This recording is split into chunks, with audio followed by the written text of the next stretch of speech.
Hello our dear viewers. For this video, ang feature naman namin today is itong pamamasyal natin dito sa St. Augustine Parish dito sa may Panglao. So ito na yung second day ng ating pamamasyal dito sa Bohol. So kung napanood ninyo yung mga previous videos namin, in-upload namin yung mga videos ng mga places na pinasyal namin nung first day namin sa Bohol. Kasi nung first day namin, nag-avail kami ng Bohol tour or which is a tour around the island. And itong second day naman, ang iikutin lang naman namin is Panglao Island naman. So ito nga, andito tayo sa first na itinerary natin. Itong St. Augustine Parish dito sa may Panglao Island. So ito yung bell tower. Itong bell tower na to, matagal din tong na-establish. 1851 yung nakalagay dun sa marker niya kung kailan to na-establish. And katabi ng bell tower ay andito nga, ito na yung main church ang katabi niya.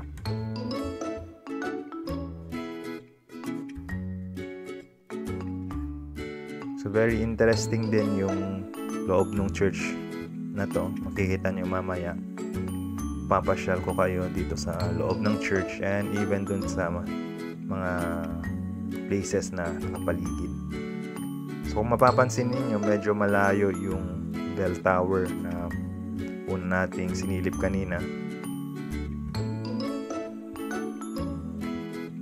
Hindi problema yung parking dito kasi kung napapansin niyo, maluwag naman yung parking nila dito kasi kaya kahit madami yung mga vans na pumupunta at namamasyal dito, maluwag pa rin naman yung kanilang parking. And ito yung gilid ng church.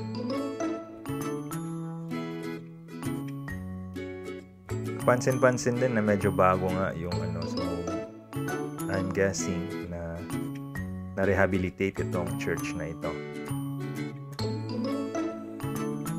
At this point, ito nga, papasok na tayo dito sa loob ng church. Ayan. Wala namang bayad or entrance fee sa pagpasok.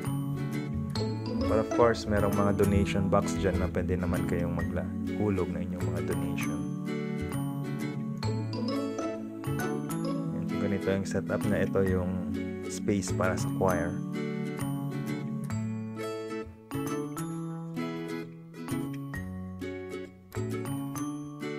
So Spanish era yung church na ito. And of course, yung design din niya is may makahawig din niya yung mga ibang mga churches dito sa Pilipinas na naipatayo nung panahon ng mga Kastila.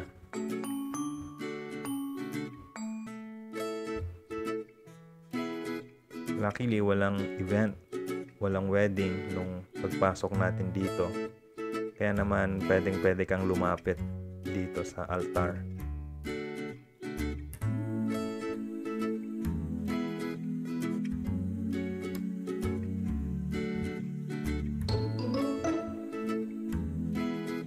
Ganyan yung view ng altar. Mamaya akyatin natin yung taas ng altar na yan kasi pwedeng umakyat since wala rin namang activity or program na nangyayari.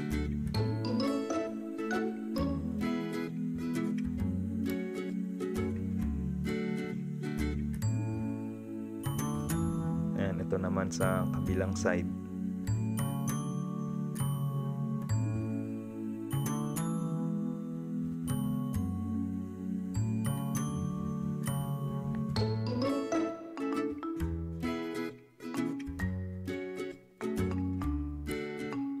Ayan, so madami namang mga parang mga statues, mga santo, ganyan ni Papa Jesus and Mama Mary. So parang etong side part na to, parang mini chapel.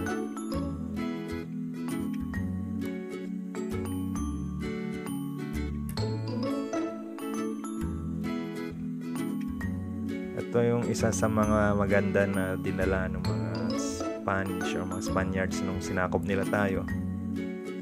is yung mga architecture nila sa mga simbahan.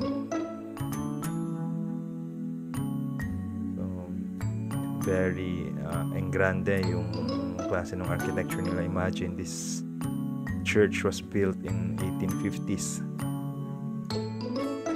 And ganito kaganda yung kanilang pagkagawa. And matibay kasi nga ilang dekada na yung nakalipas, nakatayo pa rin. Although yun nga, halatang na-rehabilitate na rin itong church na ito.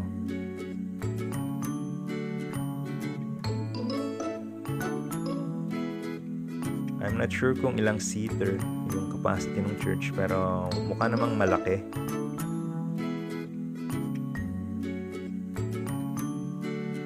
Ayan, so akyatin natin itong taas ng altar.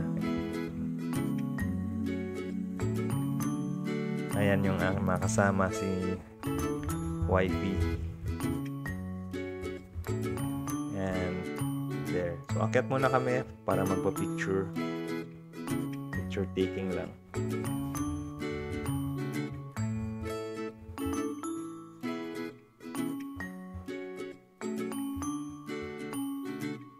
Wala namang nagbabawal, so we guess pwedeng umakyat dito and magpa-picture. And ito yung view na makikita ninyo from this vantage point. Yan.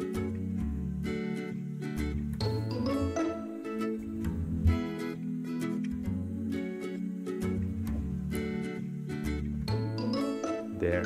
Yan. From this point, kitang-kita mo yung ganda ng simbahan, ng church. Yan yung dome niya.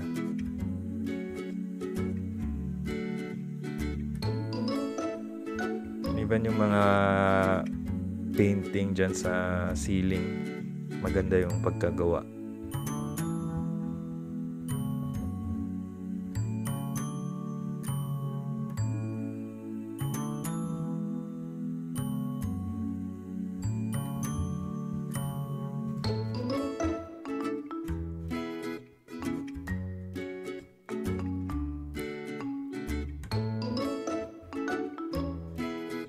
Fortunately nga walang event or wedding nung pagpasok namin dito, para at least pwedeng umakyat dito sa part na ito.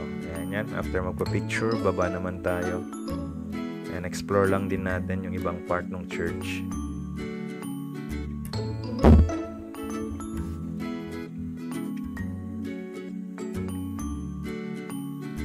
Medyo steep lang yung hagdan pag akyat and pagbaba dito. So if you also intend to climb up dun sa altar, mag-iingat lang kayo kasi baka madulas kayo. And ito ulit yung sa side niya. I'm guessing ito yung part kung saan usually nakaupo yung kanilang choir.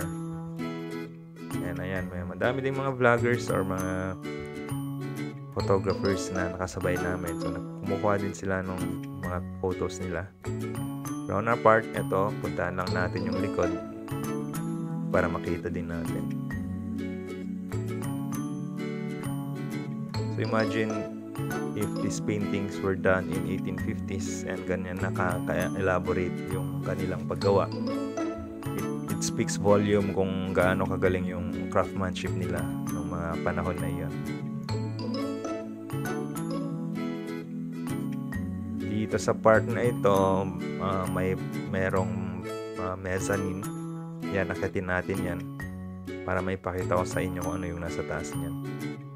Ito yung main door from sa likod.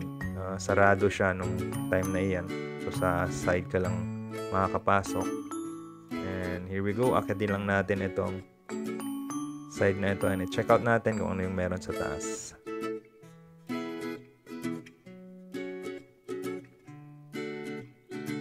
Medyo mainit nga lang sa part na ito as expected kasi nga nasa mezzanine ka and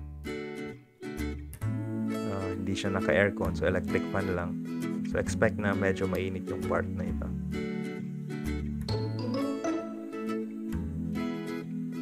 Ayan. It's amazing kung yung mga kahoy na ito is nung 1850s pa na era. Matibay kung kung original pa rin itong mga kahoy na ginamit. And yan yung view naman from this point. Kitang-kita mo naman yung mga upuan.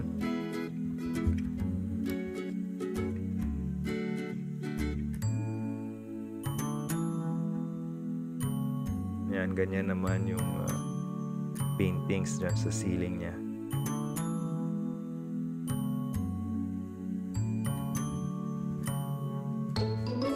There you go.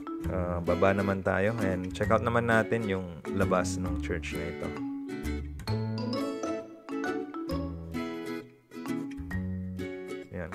Yan, kung napapansin niyo medyo malikabok nga sa part na iyan.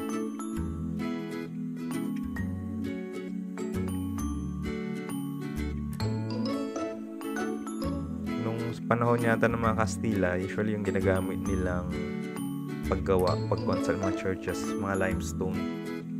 Kasi wala naman yatang semento noon nung panahon nila.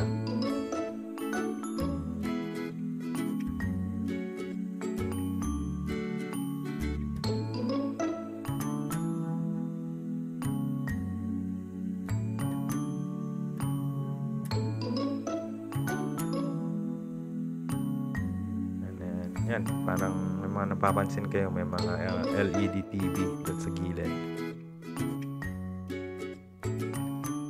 So, old meets new. Gumagamit na rin sila ng mga bagong technology.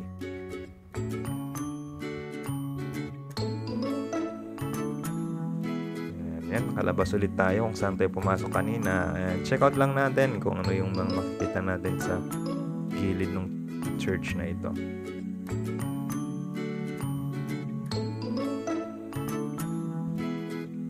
So kung mapapansin nyo din, yung church din na ito is malapit din sa dagat.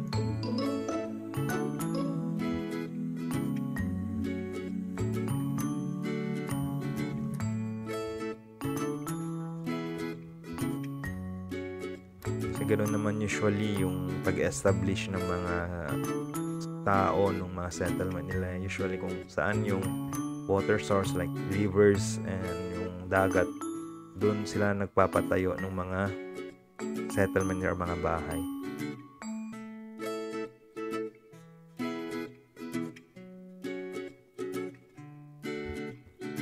And ito yung harap ng church na ito. So merong park dun sa harap niya.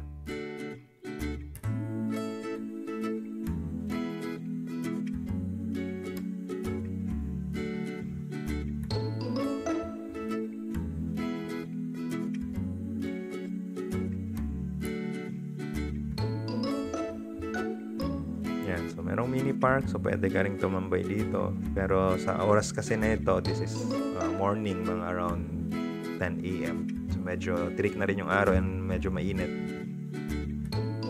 And ganito naman yung view ng church from the front. Yan.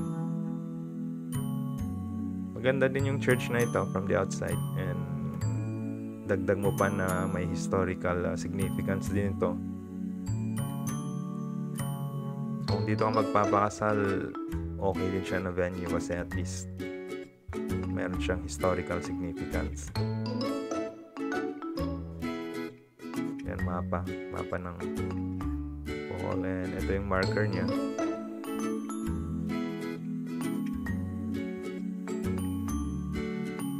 And yun yung front door, which is yun nga, sarado.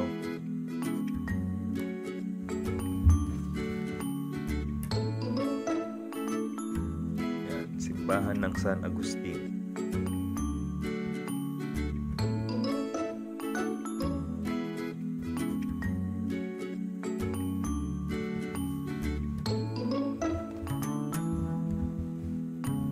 And there you go. Ganito naman sa side. So, park din sa side.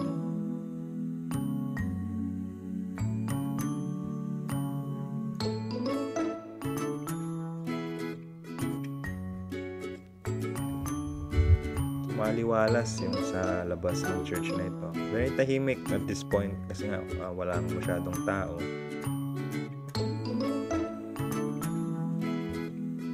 But since maluwag yung backyard ng church na ito. Maganda siyang venue.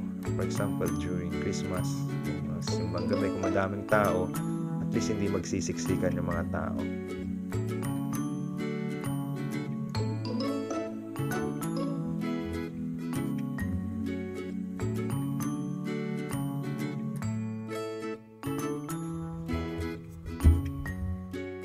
So, ito naman yung entrance din. Pwede ka rin pumasok dito.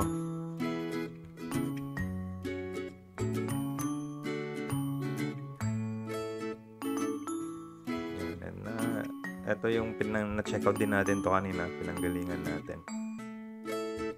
Ayan nga. Dito na ulit tayo sa loob.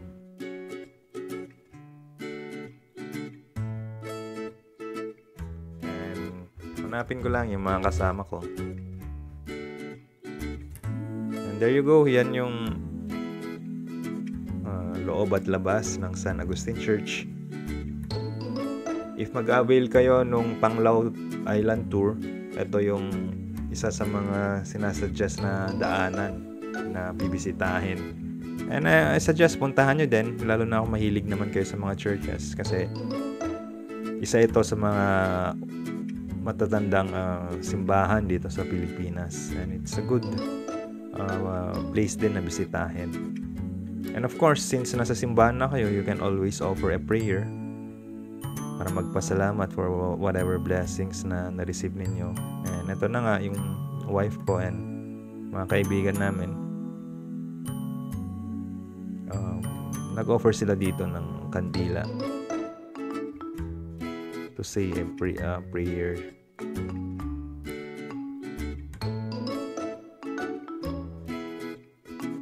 Ayan, so meron naman sila mga candle lighting dito.